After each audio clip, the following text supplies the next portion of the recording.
नमस्कार दोस्तों, हरे कृष्णा, राधे राधे। मैं सविता मौर्य, राग रंग सविता मौर्य संघ के चैनल पर आपका स्वागत करते हैं। कैसे आप सब लोग? आशा करते हो कि अच्छे होंगे। चलिए सुनते हैं बहुत बढ़िया नाच गीत।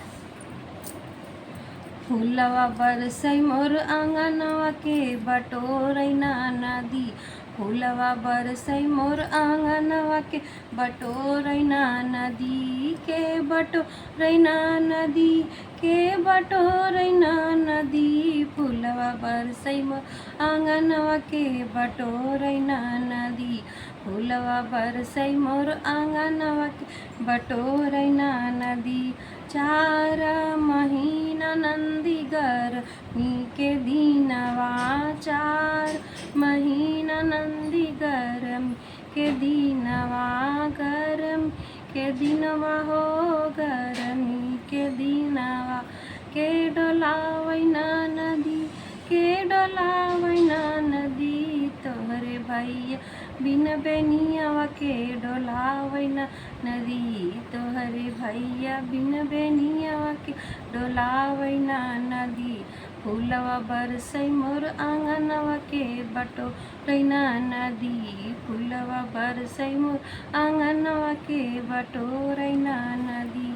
4 महीना नंदी बरसा के दिनवा। 4 महीना नंदी बारिश के दिनवा।